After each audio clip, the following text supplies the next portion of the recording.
This is exactly what you need to do to get ahead of 99% of the self-producing artists out there. First, I'm going to give you 3 quick wins that you can implement today to see an instant improvement in the quality of your mixes and masters. Then I'm going to give you 5 longer-term habits that you need to implement if you want to really get ahead over the next 6 to 12 months and beyond. And to be clear, I'm going to be focusing on the production aspect of being a self-producing artist. There are other people out there much more qualified to talk about songwriting, marketing, etc. So let's dive right in.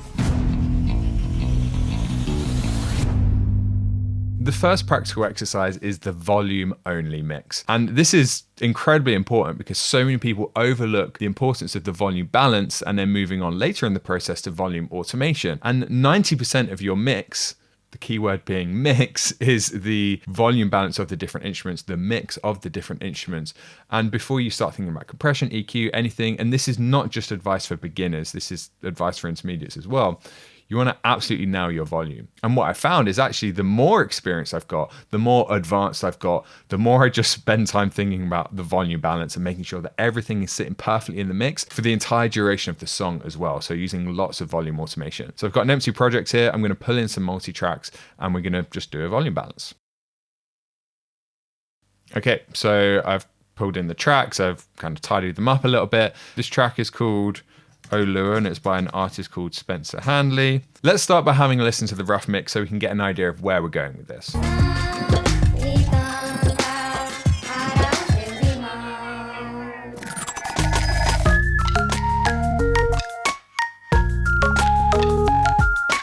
So now I'm going to do the volume balance, and the whole exercise here is to do a whole mix volume balance only. So I'm not going to do anything else. I'm just going to do a volume balance. I'm going to listen to how it sounds and I'm going to bounce it down. I'm going to take that out. I can listen to it maybe in the car, other places, but do an entire mix only with volume. So I tend to start with the drums and the bass and kind of build the foundations and then build everything in around that. There are other times where I'll start with the vocal, but it really doesn't matter too much. So I'm going to show you the start of the process here and then you can fast forward. In this video, I'm not going to show you a whole volume mix. We can do that another time. I just want to kind of give you an idea for the sake of this exercise. So let's start with pulling everything down except the bass, and then we'll bring in everything else around it.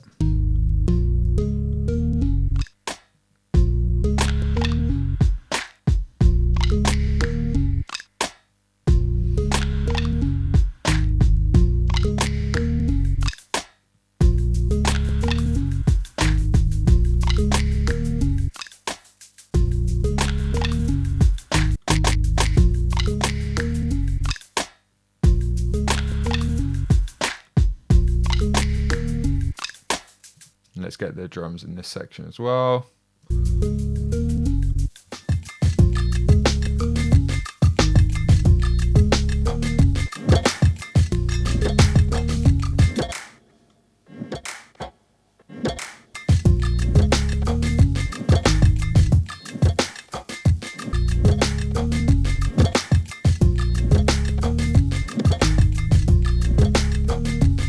Okay, and then we can start to bring in everything else and get the vocals.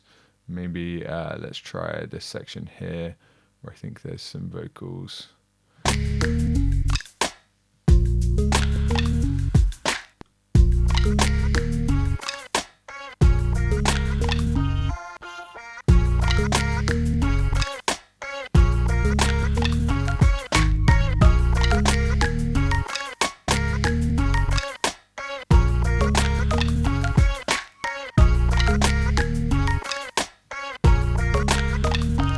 So I'm just trying to get the rough outline. This is always a iterative process.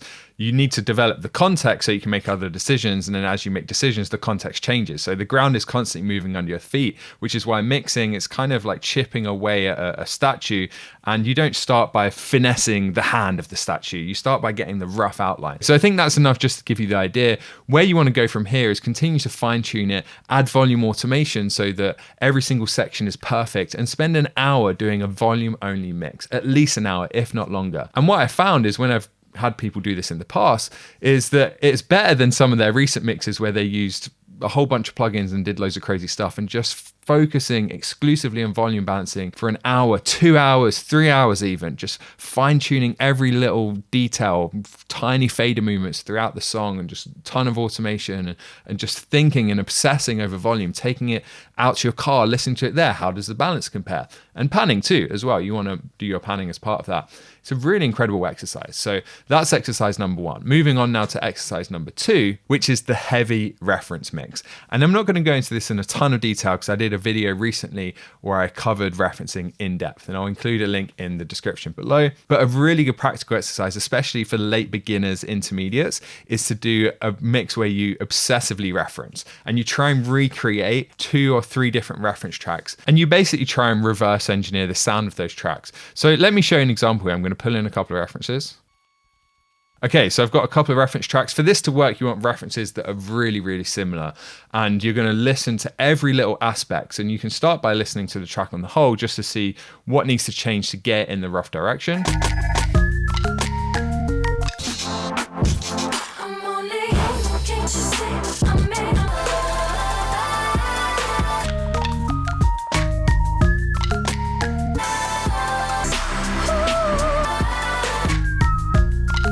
So the first thing that's really clear to me is a lot more top end that we need to get there, and a lot more aggression in general. This track is sounding a little bit too laid back, and it's not kind of standing out enough. I think maybe enhancing some of the transients and more upper mid-range energy is going to help get that overall feel.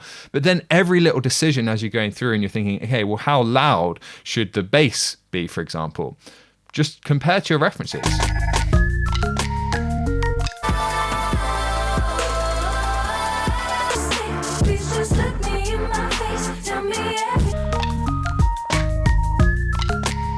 So if anything, you can actually come down a little bit. And on these tracks, the drums are much louder than the bass.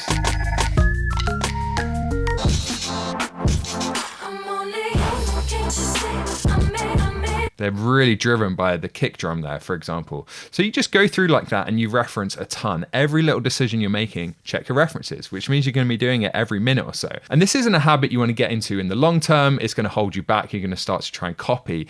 And that's not the goal. Instead, this is a practical exercise where for one mix, you just reverse engineer 2 or 3 reference tracks as an exercise to get you to think and listen critically and then try and achieve a similar outcome. Okay, moving on now to practical exercise 3, which is to master 10 different tracks. And again, this is something that's going to be super helpful for intermediates as well as beginners and even the more advanced people, because often you spend so much time writing and going through the early stages of the production process, especially if you're a self-producing artist, to the point where you never actually do many masters or you don't reach the mastering stage that often. And what that creates is a lack of perspective on the end goal. And you don't know where you're going exactly, which means you can't really start with the end in mind and you can't reverse engineer the process knowing what the end goal is going to be because you haven't spent enough time at the end. You haven't spent enough time mastering. And this is why at mastering.com, we teach the entire production process in reverse inside of our full year-long program.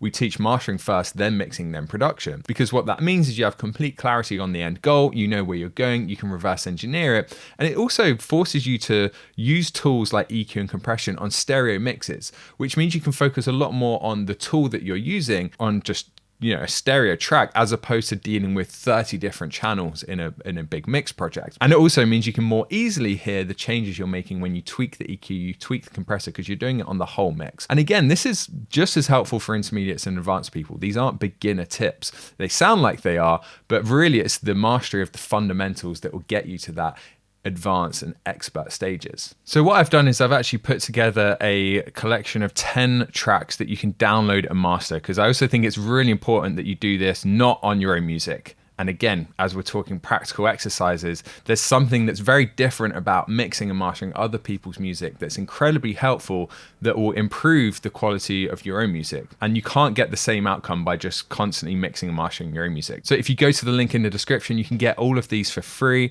And you just go to that page, enter your email address, and I'll email you a link to download these 10 songs so that you can practice mastering on them. And even if you're not, super comfortable with the mastering process, you don't know a ton about it, that's fine. The main things I want you to focus on when you're mastering these tracks is EQ and compression. Don't worry too much about limiting. If you do want to try and get these to a really good loud point and you want to master them fully, go for it. great, even better.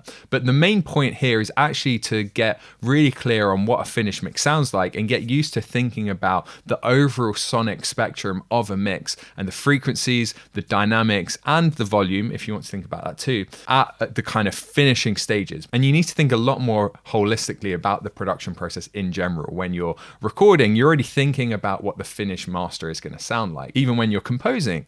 But what I find is the area that people are lacking the most in is mastering. So just going through this exercise is going to really help. I would go even further and say if you can master 20, 30 songs, it's going to really help. We have our students master over 50 tracks if they work with us. So this is a really important process. And just to get you kick-started here, I want you to do these 10. I'm not going to go through and master these and show you how to master a track or teach you how to do mastering in this video. Otherwise, it's going to be a ridiculously long video. But there are other videos on our channel and on other channels where you can learn to do that. The important thing is just sit down, master at least 10 tracks that aren't yours, and it's going to give you instant clarity on what the end goal is, and that's going to translate to better mixes for yourself. Okay, so in summary now, the 3 exercises: first of all, the volume only mix; secondly, the heavy referencing mix; and third, master 10 plus songs. Okay, moving on now to the 5 longer term habits that you need to implement if you really want to get ahead over the next 6 to 12 months and beyond. Habit number 1 is actually doing the thing. Yes, you need to actually finish a lot of songs and do a ton of mixes and masters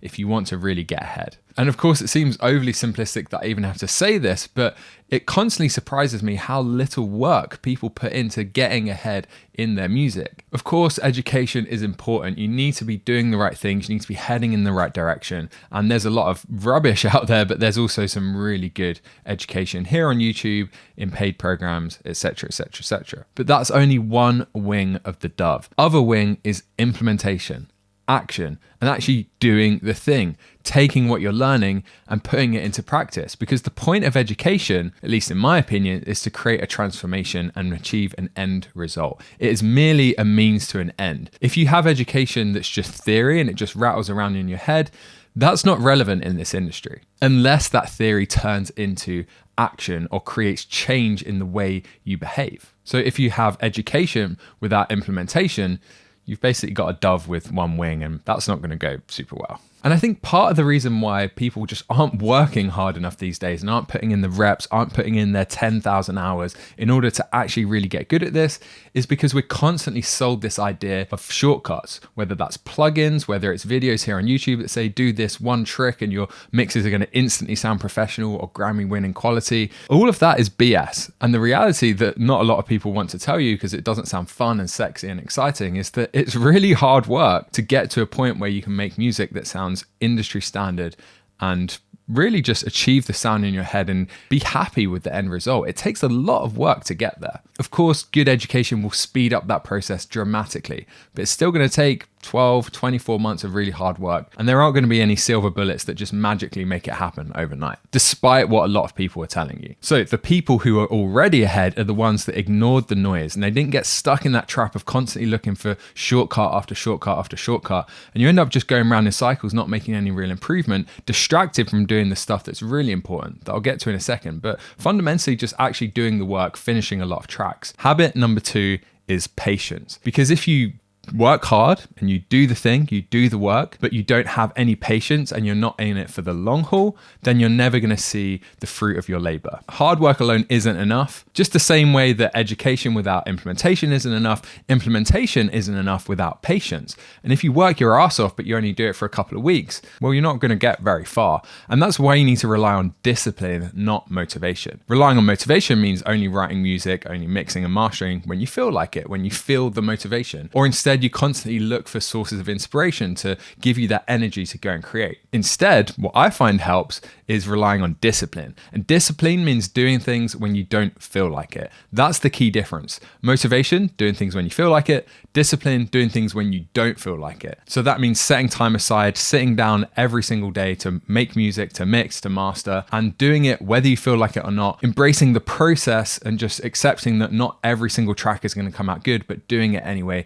and doing it religiously. Hard work without patience is kind of like investing in the stock market and then pulling out your investment a few days later. You need to invest, but then you need to wait and you need to make sure you give time. Habit number 3 is constantly improving your listening environment. And a lot of people don't have this. A lot of people are working on headphones, and that's fine. It will get you a lot of the way, but that last 20%, it's really important to have an accurate listening environment, especially if you want to go down the mastering route or you want to get really, really high quality mixes. And while you can get really far on headphones, you're going to make it harder for yourself. And it's a lot easier to pair good headphone monitoring with good loudspeaker monitoring. So that means having good monitors, that means putting them in the right place, in the right room, treating the room. And then also, none of that matters if your hearing hasn't been trained. Because you could have the best room in the world, but it's still filtering through your ears, through your perception and psychoacoustically, how you hear the music. And that needs to be trained as well. I won't go into ear training right now because we've got a video dedicated exclusively to that we're releasing soon. So just make sure you subscribe if you want to see that video. But it's really important that you have an accurate listening environment, good monitors in a good room, and also continue to train your hearing over time. If you don't have any of those things, then it's kind of like being a lost ship on a starless night.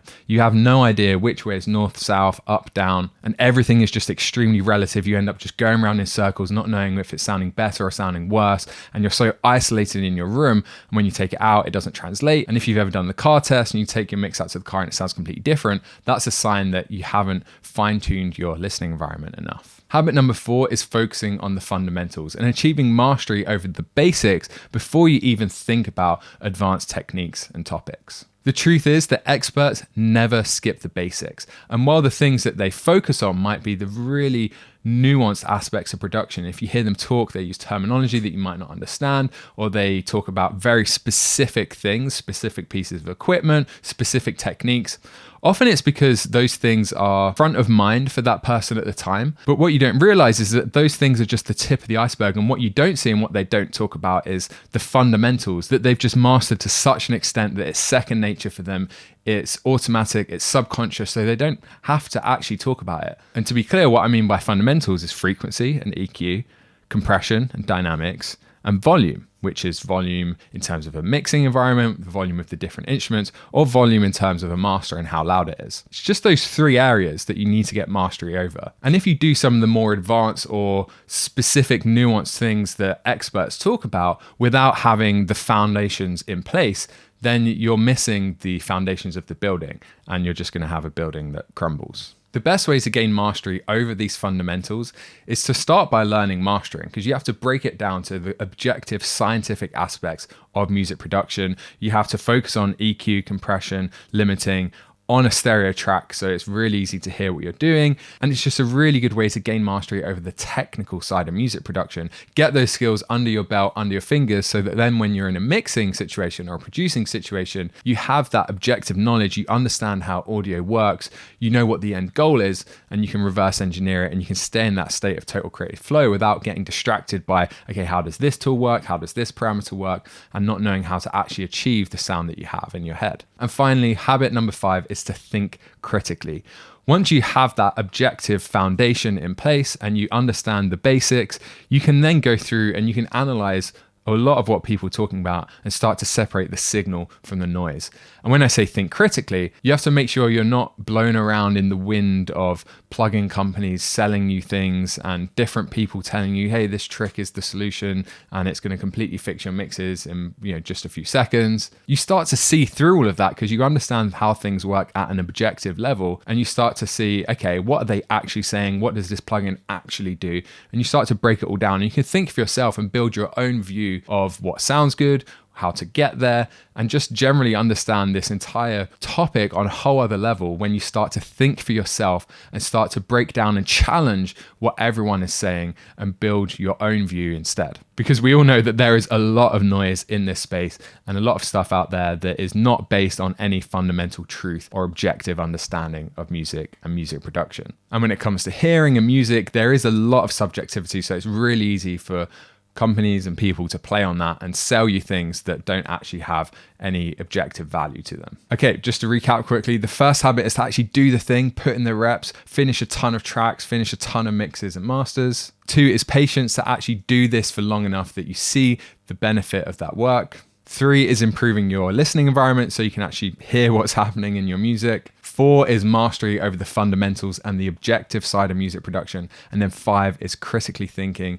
and challenging a lot of what people say and building your own view of how all of this works over time. Now, there is one more habit that is really important that kind of touched on earlier in this video, and that's leveraging the power of references appropriately. And it really does depend on where you are in your journey. When you're a beginner, you should be using references completely different to how you use references when you're more intermediate or advanced. So I recently did a whole video that goes really deep into this. You should see it on screen now. And I'm going to break down why a block of marble is actually the key to understanding references and how it impacts the quality of your mixes and masters. So go check out that video and I'll see you there.